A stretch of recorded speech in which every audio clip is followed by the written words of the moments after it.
Welcome back to ancient pulse.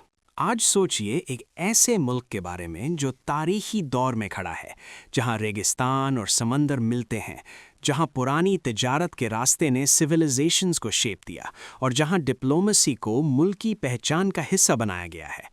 ये है Oman.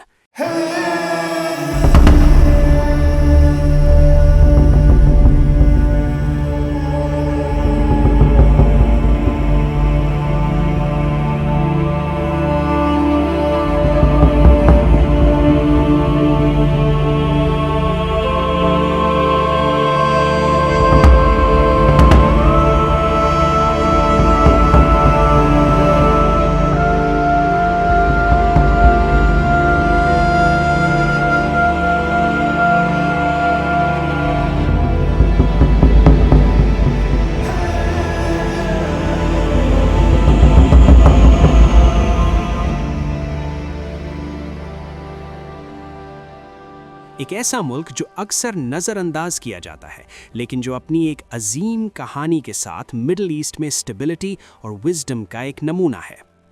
Oman की तारीख हज़ारों साल पुरानी है। ऑयल और मॉडर्न बॉर्डर्स से पहले ओमान एक पावरफुल मैरिटाइम नेशन था। ये मुल्क मगन के नाम से जाना जाता था और अपनी कॉपर, फ्रैंकिनसेंस और स्किल्ड सेलर्स की वजह से मशहूर था। ओमानी ट्रेडर्स इंडियन ओशन के साथ अफ्रीका, इंडिया और साउथ ईस्ट एशिया से कनेक्ट करते थे। ये पुरानी ट्रेड रूट्स ओमान को ईस्ट और वेस्ट के दरमियान एक ब्रिज बनाती थी, जिससे इस मुल्क की कल्चर एक ओपन और टॉलरेंट आइडेंटिटी में बदल गई, और ये वैल्यूज़ आज भी इस मुल्क की पहचान है। इस्लाम ने 7th सेंचुरी में ओमान में अपना रास्ता बनाया। ओमान ने इस रिलीजन को बहुत पुरानी सूरत में अपनाया और इस मुल्क में इबादी इस्लाम का एक यूनिक फॉर्म इमर्ज हुआ, जो मॉडरेशन, टॉलरेंस और कोएग्जिस्टेंस पर ज़्यादा फोकस करता था। ये रिलीजियस फाउंडेशन ओमान की सोसाइटी को इन्फ्लुएंस करते हुए स्टेबिलिटी को प्रमोट करता है। आगे चलकर 17th और 18th सेंचुरीज में ओमान ने अपनी मैरिटाइम पावर को बढ़ाया। ओमान का एम्पायर अपने टेरिटरीज को अफ्रीका तक ले गया, जहां ज़ैंज़िबार तक अपना कंट्रोल था। मस्कट ओमान का मेजर पोर्ट था, जहां ओमानी फ्लीट्स ने यूरोपियन पावर्स से सी डोमिनेंस जीत ली। इस वक्त ओमान ने अपनी इंडिपेंडेंस को मेंटेन किया और कभी भी कॉलोनाइज नहीं हुआ। लेकिन 20th सेंचुरी में ओमान को अपने डेवलपमेंट के दौरान चैलेंजेस का सामना करना पड़ा। 1970 में सुल्तान कबूस बिन सईद ने पीसफुली पावर हासिल की और इसने ओमान का चेहरा बिल्कुल बदल दिया।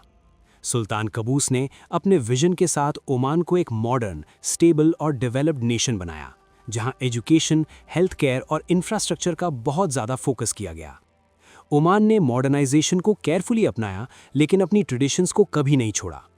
ओमान ने अपने रिसोर्सेज को वाइजली मैनेज किया और इकोनॉमी को डाइवर्सिफाई करने पर फोकस किया। ओमान की स्ट्रेटेजिक लोकेशन ने उसे रीजनल इन्फ्लुएंस दिया, लेकिन इस मुल्क ने कभी भी अपनी न्यूट्रलिटी को बेहतरीन डिप्लोमेसी के जरिए प्रिजर्व किया। आज भी ओमान एक न्यूट्रल मीडिएटर के तौर पर जाना जाता है, जो कॉन्फ्लिक्ट जोन्स में अपनी रोल अदा करता है और रीजनल स्टेबिलिटी में कंट्रीब्यूट करता है।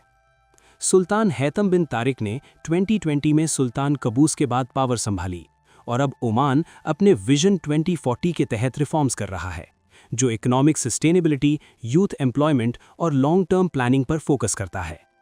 आज ओमान के लिए चैलेंजेस हैं इकोनॉमिक प्रेशर, ग्लोबल अनसर्टेनिटीज और यंग पॉपुलेशन के लिए अपॉर्चुनिटीज क्रिएट करना, बट ये मुल्क अपनी सोशल हार्मनी, पॉलिटिकल स्टेबिलिटी और स्ट्रेटेजिक पोजीशन से फ़ायदा उठाता है।